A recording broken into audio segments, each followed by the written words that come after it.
Bharti news, सीधा, सटीक और निष्पक्ष। नमस्कार, आप देख रहे हैं लॉजिकल गुरु। मैं हूं आपके साथ साक्षी अग्रवाल। आज का हमारा विषय है आर्टिकल 19(1)(a। भारतीय संविधान का अनुच्छेद 19(1)(a स्वतंत्रता और अभिव्यक्ति के मौलिक अधिकार से संबंधित है, जो प्रत्येक भारतीय नागरिक को यह अधिकार प्रदान करता है कि वह अपने विचारों, भावनाओं और विश्वासों के बिना किसी डर या रोक टोक के व्यक्त कर सके। यह अधिकार लोकतंत्र का एक महत्वपूर्ण स्तंभ है, क्योंकि एक सशक्त और स्वस्थ लोकतंत्र की नींव स्वतंत्र अभिव्यक्ति पर ही आधारित होती है। इस संदर्भ में अनुच्छेद 19(1)(a भारतीय संविधान में एक अत्यंत महत्वपूर्ण स्थान रखता है। आर्टिकल 19(1)(a भारतीय संविधान का अनुच्छेद 19 मौलिक अधिकारों के अध्याय में आता है और यह अनुच्छेद विशेष रूप से स्वतंत्रता के अधिकार से संबंधित है।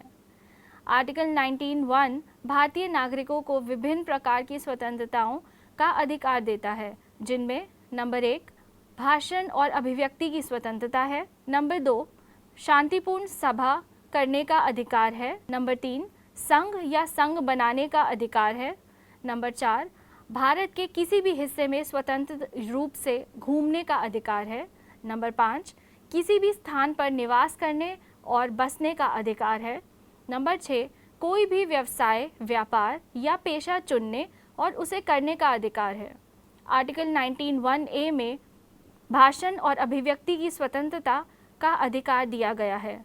यह अधिकार नागरिकों को अपने विचारों, विश्वासों, राय और धारणाओं को सार्वजनिक रूप से या निजता में व्यक्त करने की स्वतंत्रता देता है। यह अधिकार सभी माध्यमों में अभिव्यक्ति की अनुमति देता है, चाहे वह बोलकर, लिखकर, चित्रों के माध्यम से या किसी अन्य साधन के द्वारा हो। भाषण और अभिव्यक्ति की स्वतंत्रता का महत्व, स्वतंत्रता का यह अधिकार भारत के लोकतांत्रिक ढांचे में एक बुनियादी भूमिका निभाता है। एक लोकतांत्रिक समाज में नागरिकों को यह अधिकार होना चाहिए कि वह सरकार की नीतियों, कार्यक्रमों और कार्य पर खुले रूप से टिप्पणी कर सकें और अपनी असहमति व्यक्त कर सकें। भाषण और अभिव्यक्ति की स्वतंत्रता नागरिकों को सरकार पर निगरानी रखने और उसे जवाबदेह बनाने में सक्षम बनाती है।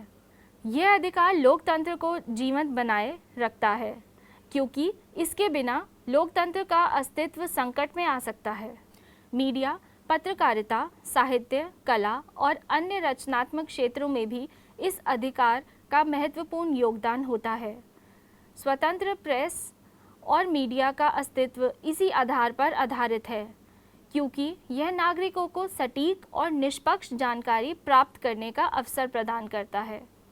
इसके बिना नागरिक समाज और आवश्यक जानकारियों और सूचनाओं से वंचित रखा जा सकता है।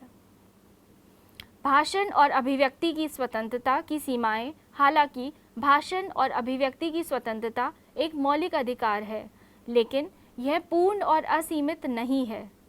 संविधान के आर्टिकल 19(2) में इस अधिकार पर कुछ उचित प्रतिबंध लगाने का प्रावधान है। ये प्रतिबंध इस अधिकार के दुरुपयोग को रोकने के लिए है, ताकि स्वतंत्रता के नाम पर समाज और राष्ट्र के हितों को क्षति न पहुँचे। आर्टिकल 19(2) के तहत कुछ मामलों में भाषण और अभिव्यक्ति की स्वतंत्रता पर प्रतिबंध लगाया जा सकता है, जैसे कि भारत की संप्रभुता और अखंडता, राज्य की सुरक्षा, विदेशी राज्यों के साथ मैत्रीपूर्ण संबंध, सार्वजनिक व्यवस्था, शालीनता और नैतिकता, अदालत की अवमानना, मानहानि, अपराध के लिए उकसाना। आर्टिकल 19(1)(a और न्यायालय के फैसले। भारतीय न्यायालयों ने समय समय पर आर्टिकल 19(a) के तहत भाषण और अभिव्यक्ति की स्वतंत्रता को लेकर कई महत्वपूर्ण फैसले दिए हैं। इन फैसलों के माध्यम से न्यायालय ने इस अधिकार की परिभाषा को स्पष्ट किया है और इसके दायरे का विस्तार किया है। रमेश थापर बनाम मद्रास राज्य। इस मामले में न्यायालय ने स्पष्ट किया था कि अभिव्यक्ति की स्वतंत्रता केवल भाषण तक सीमित नहीं रह सकती, बल्कि इसमें लेखन, कला और अन्य रचनात्मक कार्य भी शामिल हैं। शंकर प्रसाद बनाम भारत संघ। न्यायालय ने कहा कि आर्टिकल 19(2) के तहत लगाए गए प्रतिबंध केवल तब लागू हो सकते हैं जब वह उचित और अनिवार्य हों। बेंट्रिक ऑब्जर्वर बनाम भारत संघ। इस फैसले में न्यायालय ने कहा कि सरकार किसी भी विचारधारा को सेंसर नहीं कर सकती जब तक वह राष्ट्रीय सुरक्षा या सार्वजनिक व्यवस्था को खतरे में नहीं डालती। Supreme court advocates on record association बनाम भारत संघ। इस मामले में न्यायालय ने कहा कि न्यायपालिका की स्वतंत्रता का संरक्षण आवश्यक है और अदालत की आलोचना भी भाषण और अभिव्यक्ति की स्वतंत्रता के तहत आती है। आज के डिजिटल युग में आर्टिकल 1A का महत्व और भी बढ़ गया है। इंटरनेट और सोशल मीडिया के माध्यम से व्यक्तियों को अपने विचार और राय व्यक्त करने का एक व्यापक मंच मिला है। हालांकि इसके साथ साथ गलत सूचना, घृणास्पद भाषण और समाज में अशांति फैलाने वाली सामग्री के प्रसार की भी संभावनाएं बढ़ गई हैं। ऐसे में सरकार ने कई बार सोशल मीडिया और इंटरनेट पर कंटेंट को नियंत्रित करने के लिए एक नियम और कानून बनाए हैं, जिससे यह सुनिश्चित किया जा सके कि भाषण और अभिव्यक्ति की स्वतंत्रता का दुरुपयोग ना हो। हालांकि इन प्रतिबंधों को लेकर भी बहस चल रही है। इसके अलावा अभिव्यक्ति की स्वतंत्रता और राष्ट्रीय सुरक्षा, सार्वजनिक व्यवस्था या नैतिकता के बीच संतुलन बनाए रखने की चुनौती हमेशा बनी रहती है। भारतीय संविधान का आर्टिकल 19(1)(a) भारतीय नागरिकों को अभिव्यक्ति की स्वतंत्रता का अधिकार देता है, जो एक सशक्त लोकतंत्र के लिए अत्यंत आवश्यक है। इसी के साथ हमें दीजिए इजाज़त। मिलते हैं अगले एपिसोड में नई जानकारी और नए मुद्दे के साथ।